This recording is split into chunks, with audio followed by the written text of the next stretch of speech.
elle attire, elle enivre cette musique. Bah oui, bienvenue dans Réunionnais du Monde, l'émission en partenariat avec Réunionnais du Monde, le site direction Saint-Denis. On reste à La Réunion, mais attention, on va regarder leur rétroviseur pour voir ces images que nous propose notre invitée ce soir. Elle s'appelle Sarah.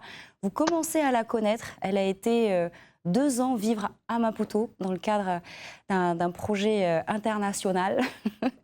Bonsoir, comment ça va? Salut, ça va et toi? Eh ben écoute, tranquille. Le retour à La Réunion, ça s'est bien passé? Oui, ça se passe bien. Bon, c'est le même climat. Globalement, je mange la même chose. C'est cool. Donc tout va bien, pas les mêmes paysages, pas les mêmes personnes, mais on sait que t'es pas très très loin. On va faire connaissance avec toi. T'as grandi où à La Réunion? Qu'est-ce que tu fais comme métier? T'as quel âge? Donc, moi, c'est Sarah. Je viens de Saint-Denis. J'ai vécu ici jusqu'à la fin du lycée. Puis après, je suis partie étudier dans l'Hexagone. J'ai fait une école d'ingénieur. J'étais diplômée en génie civil. Et puis après, j'ai travaillé un peu dans le génie civil justement, avant de partir il y a 2 ans au Mozambique sur un programme de VSI durant lequel j'ai travaillé sur de la coopération régionale, donc quelque chose de voilà plutôt dans le secteur de la diplomatie. Donc j'étais basée à l'ambassade de France à Maputo. Et là, je suis de retour. J'ai trouvé un poste dans la recherche scientifique. Donc, je suis chargée de communication sur un programme qui se concentre géographiquement sur le sud-ouest de l'océan Indien. Et plus précisément, on étudie la pêche, dont la petite pêche côtière, donc dans plein de pays de la zone. Et l'idée, c'est justement de pouvoir mener à bien des études qui puissent permettre aux décideurs et aux gens qui font la réglementation notamment de prendre les bonnes décisions. Donc pour les gens qui habitent dans ces endroits-là et pour les animaux, pour l'environnement, pour la biodiversité, tout en prenant en compte les effets du changement climatique sur les prochaines années. Voilà. Oui, c'est un sujet important auquel on ne s'intéresse pas suffisamment parce que c'est vraiment l'avenir de la planète qui en dépend et du coup le nôtre par conséquence. Tes 2 ans à Maputo, ce quotidien, comment tu l'as vécu? Comment tu t'es adapté? On va avoir des images de marché, c'est coloré. Finalement, ça ressemble assez à La Réunion. Et puis, c'est de là qu'on vient aussi. Est-ce que tu peux nous en parler? Oui, alors Maputo, c'est la capitale du Mozambique. Ça reste une grande ville, on est à peu près sur 1 million d'habitants. Alors la ville, elle est assez impressionnante. Moi, j'ai trouvé vraiment très impressionnante parce que c'est des grandes avenues avec des vieux bâtiments qui semblent délabrés un peu, qui datent de la période coloniale, donc avant les années 75.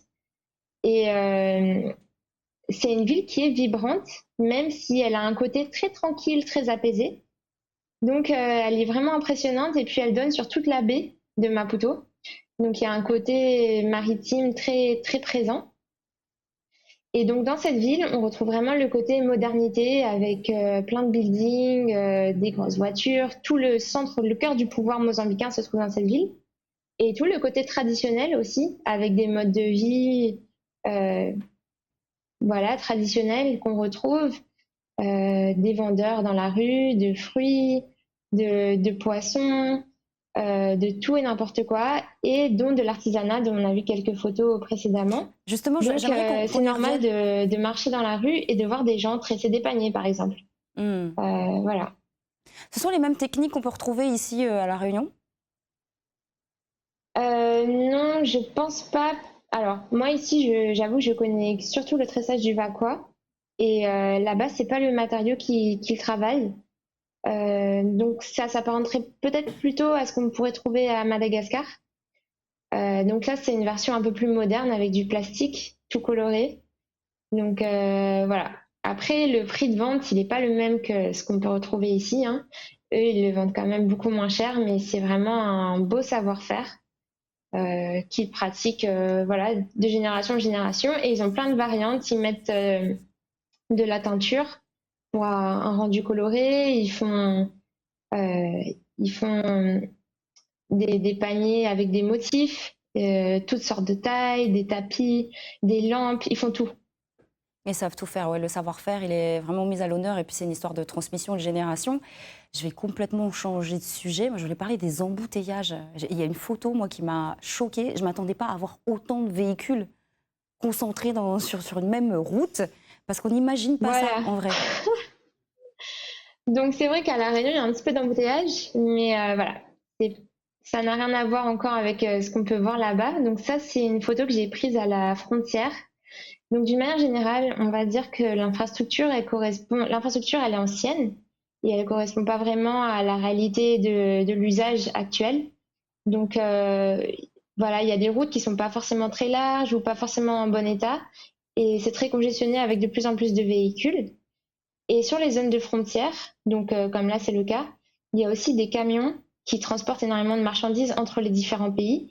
Et là, on peut retrouver mais des kilomètres et des kilomètres de fils de camions qui transportent du charbon, par exemple, mais d'autres produits qui viennent des ports, comme le port de Durban, par exemple. Et, euh, et des fois, donc il y a des passages réservés aux voitures, il y a des passages réservés aux camions. Et là, dans ce cas, en fait, ils ont pris tous les passages, donc on ne pouvait plus passer. Et il faut savoir qu'à certains moments de l'année, donc par exemple la période de Noël, le plus gros poste frontière entre l'Afrique du Sud et le Mozambique, euh, donc dans le sens Afrique du Sud-Mozambique, il faut s'attendre à passer 3-4 jours à la frontière. Voilà, d'attente. Waouh! Mais bon, de temps en temps, tu peux quand Ouais. même te délecter d'un beau coucher de soleil. Et ça doit faire du bien de se poser comme ça avec les amis.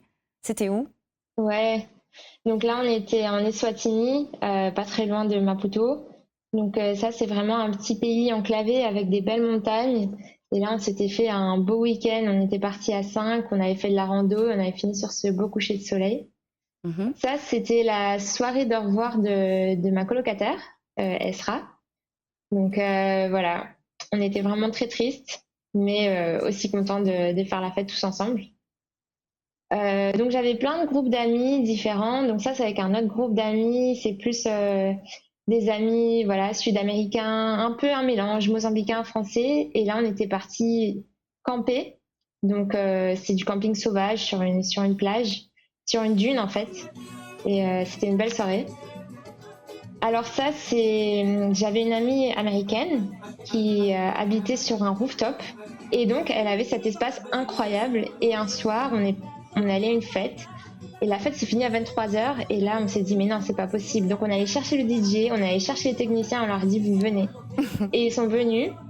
Et en 1 heure, on avait monté cette fête incroyable avec toute la vue sur la ville. Et je sais pas, on était 30, 40. On change d'ambiance là. Ouais, donc ça, c'était une soirée danse dans le musée de Mafalala. Et donc, il y avait tout type de danse. Donc ça, c'est plutôt une danse, il me semble, qui vient de plutôt la province de Sofala. Et donc, c'était vraiment une occasion où tout le monde montrait voilà, ce qu'il savait faire. Il y avait plein de groupes. C'était super. Et c'est là où ça m'a donné envie de moi-même faire de la danse traditionnelle, pour laquelle j'ai aucun talent. Mais c'était une belle découverte. Ah non, mais là, pardon, mais là, le cardio, il est à fond, les muscles également, la poids, le dos dans le corps, là, il n'y a pas d'os. Ils sont hyper lax, c'est un truc de fou. Enfin, voilà, tout est concentré. Ça vaut 15 séances de crossfit, ça, ce qu'elle vient de faire, là. Ouais, il y a vraiment des bons danseurs hein, et qui ont vraiment des capacités, une belle souplesse, énergie. Ouais, Et ouais, ouais. t'as eu l'occasion, ah bah justement, j'allais te poser la question d'aller dans des villages traditionnels. Qu'est-ce que t'en as retenu? Donc ça, c'est une randonnée que j'ai faite en Zambézie. Donc ça, c'est une province. Donc là, on y est allé. Donc c'est plutôt un endroit montagneux où il y a des grandes plantations de thé et il y a aussi des grandes montagnes. Et donc là, je crois que c'est la deuxième montagne du pays, 2800 mètres d'altitude. Et en fait, pour pouvoir monter cette montagne, qui est une montagne sacrée, il faut aller voir la reine du village. Voilà, ça c'est la randonnée pour arriver en haut de la montagne. Donc comme on peut le voir, il n'y a pas vraiment de sentier. Hein. Et donc il faut aller voir la reine du village, qu'elle nous donne l'autorisation de passer. On paye un petit impôt, elle fait un petit sacrifice rapide pour les ancêtres. Et puis ensuite, on se fait accompagner par des deux guides du village. Donc bien sûr qu'ils sont en savate de doigts, hein. Sans bouteille d'eau, sans rien. Mais en même temps, si le guide n'était pas en savate de doigts, est-ce que ça serait un vrai guide? Ouais. Ah ouais, Donc moi j'ai bien galéré. Cette côte, elle était dure. J'ai souffert, mais c'était une belle expérience. Et eux, des Et moulins à parole. justement, Comment? Je dis, et eux, des moulins à parole, ça va, sans eau, sans rien, tout va bien. À l'aise. Ouais, c'est ça. J'ai vu une femme descendre avec son bébé sur le dos. Enfin, voilà, tranquille. Ici, on est sur une autre ambiance, on est sur un concert. C'est un personnage connu, moi je connais pas du tout, hein, je te pose la question. Ouais, et ben en fait, c'est un chanteur réunionnais. Il y avait un groupe réunionnais, donc ça, c'était drôle. J'ai pris cette vidéo parce que j'ai trouvé ça trop drôle. Donc, j'étais à un festival en Eswatini et par hasard, je tombe sur le seul réunionnais peut-être du festival. Et donc, ça m'avait fait bien rire, quoi. Et là, on Et est. donc, Ouais. ça, c'est des vidéos assez impressionnantes. En fait, l'année dernière, donc en fin d'année, il y a eu des élections municipales qui se sont pas très bien passées. Et du coup, les gens sont sortis dans la rue, ils ont manifesté. Il faut savoir que les Mozambicains, ils sont quand même très, très pacifistes. Et puis, c'est prendre des risques aussi que d'aller manifester parce que le gouvernement peut envoyer les tanks hein, directement. La police tire à balles réelles. Mais voilà, c'était assez impressionnant. Voilà, on avait consigne de rentrer chez nous, de rester chez nous, et les gens sont sortis dans la rue. Il y a eu pas mal de mécontentements.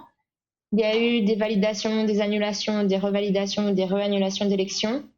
Donc voilà, ça c'était aussi quelque chose que j'ai découvert. Et ça se passe pas toujours très bien, des élections. Voilà, et c'est dangereux même.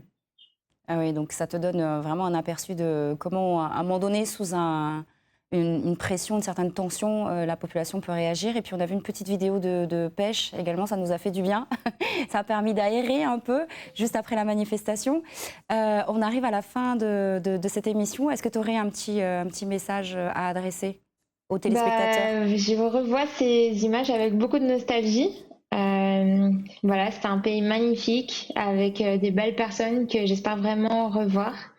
Et puis à tous ceux qui connaissent pas le Mozambique, je ne peux que vous encourager à y aller, à découvrir et à y aller avec le cœur ouvert, ouvert aux rencontres, ouvert aux découvertes, à l'émerveillement et bien sûr à l'enrichissement parce qu'on apprend beaucoup de choses, des nouvelles manières de faire, des nouvelles manières d'être. Et je pense que, enfin voilà, moi j'en ressors vraiment grandi et avec une envie peut-être décuplée de connaître de nouvelles choses.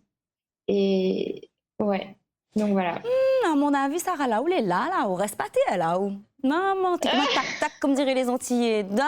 Ça, je sais pas, peut-être 2 ans comme ça, il y a un change de travail, il a fait arriver à où? Ou a fait arriver en Amérique latine, chez une copine, là, ni d'autres cases, elle a fait colocation. Mon avis, toi, comme je te On vois là, sait tu touches à jamais. tout, t'es curieuse, t'adores apprendre. Écoute ce que dit Tata Cathy. Bah, allez, je te fais des bisous. Et lundi, est-ce que je peux encore te kidnapper lundi? Ok, pas de problème. Super. Eh ben, écoute, je te remercie. Moi, je vais rêver du Mozambique ce week-end. Je te fais de gros bisous. Et à vous, je vous souhaite un excellent week-end. Et on se retrouve avec grand plaisir dès lundi pour Réunion du Monde l'émission. Ciao.